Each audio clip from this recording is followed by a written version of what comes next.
pembangkit listrik berbasis energi baru terbarukan, hingga kendaraan listrik dan peralatan militer atau industri pertahanan. Harta karun super langka ini, yaitu logam tanah jarang atau LTJ atau Rare Earth Element, sangat banyak menempel di timah, di emas, dan pastinya di nikel.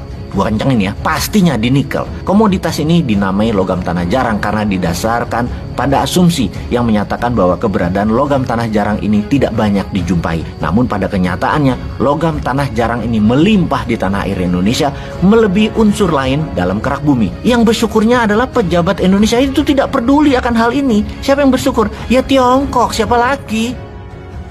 Kontak starter, greng, keluar aja tuh alat berat dari Tiongkok, langsung dipakai. Oh lupa, ada pembangunan kok di sana. Di depan kantor Huawei di Lelylef tersebut ada landasan pesawat terbang pribadi langsung dari Tiongkok yang panjangnya rasanya bisa dituruni oleh Jumbo 747. Mungkin hampir 3 km panjangnya. Ini private area loh, tapi itu asumsi gua aja, lebay. Kurang lebih mungkin 2 km mah.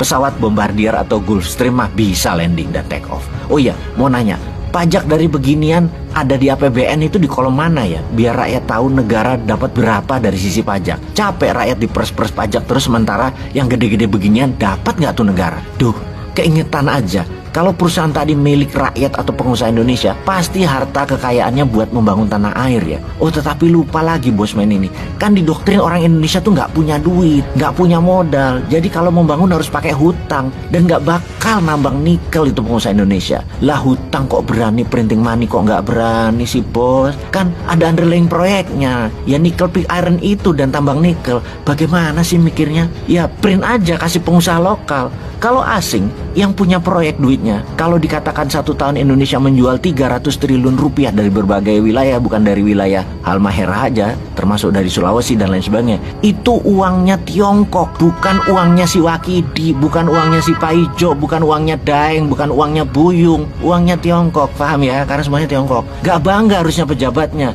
karena selain uangnya Tiongkok yang banyak, tanah air sumber daya alamnya habis, dalam 10 tahun lagi tinggal galian tambang rusa. Ada lagi yang kita bikin gerah. Gua ding yang gerah, bahasa rupiah mah nggak gerah. Tetap harus mengabari masyarakat bahwa di sana tuh baik-baik aja, nggak ada sumber alam yang dikeruk banyak, hanya dikit doang. Tetaplah fokus pada pemilihan presiden, gosip politik dan gosip artis. Fokus ke sana ya wahai masyarakat. Janganlah menambah isi kepala masyarakat dengan data-data sumber daya alam yang nggak penting ini. Nggak penting. Yang penting tuh artis, yang penting tuh politik.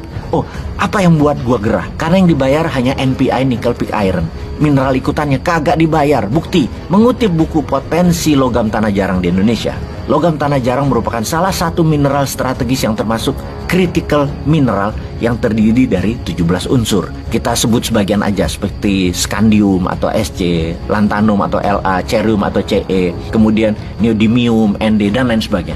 Logam tanah jarang ini juga terkandung di dalam laterit nikel. Sejumlah mineral ikutan dalam laterit nikel yang harganya mahal lainnya adalah monasit, zirkon, dan xenotip. Indonesia ternyata menyimpan harta karun super langka yang diincar banyak negara karena manfaatnya luar biasa di era modern ini. Mulai dari bahan baku peralatan elektronika, baterai, telepon seluler, komputer, bahkan pembangkit listrik berbasis.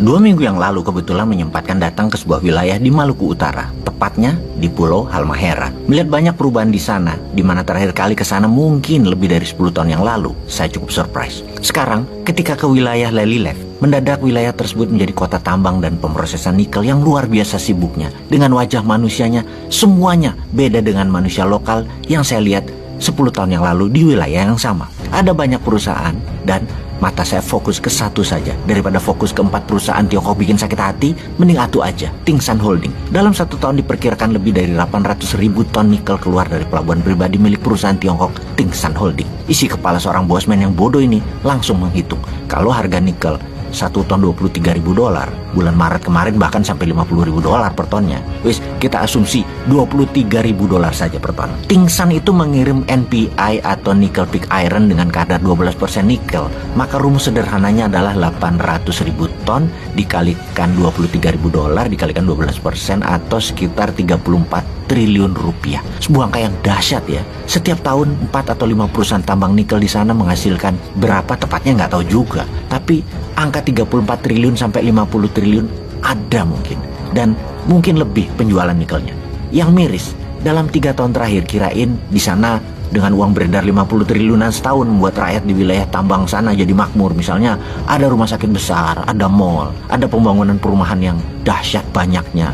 Ternyata sama, masih gitu-gitu aja. Nggak ada perubahan masyarakatnya. Oh lupa, duitnya yang 34-50 triliun rupiah itu kan pemiliknya bukan orang Indonesia. Pemiliknya asing, pegawainya asing. Cuman kontraktor aja orang luar yang mungkin hanya 1%-an dari capex sekali ongkosnya. Sisanya ya bukan di leli left cuannya. Kan kebijakan yang harus didukung adalah foreign investment. Ya, begini jadinya, jangan harap ada perubahan di daily life. Lihat aja nanti 10 tahun lagi ketika sumber nikelnya habis. Kosong itu wilayah, jadi gersang tandus, tetap miskin. Jangan-jangan di bawah 10 tahun udah habis. Dilihat dari cara nambangnya yang geragas dan brutal itu. Main buang, numpuk sana, numpuk sini sisa tambang. Alat berat masuk, gaspol, nggak pakai strategi tambang yang sehat. Gerakannya kayak ngejar target, aji mumpung, sikat. Alat pabriknya pun rasanya bekas. Sehingga nanti kalau nikelnya sudah habis ya tinggal besi tua, ya tinggalin aja. Hebat ya mereka itu, hebat sekali mereka. Terus cara memajaknya bagaimana ya? Ini negara untung apa enggak ya Indonesia ini? Jangan-jangan nggak jelas juga hasil pajaknya. Orang nggak ada pejabat penting negara kok di sana. Bahkan kontraktor mengeluarkan alat berat dari kapal Tiongkok tanpa surat, tanpa bea cukai. Karena pelabuhan laut itu milik Tingsan langsung. Hanya pakai kunci kontak starter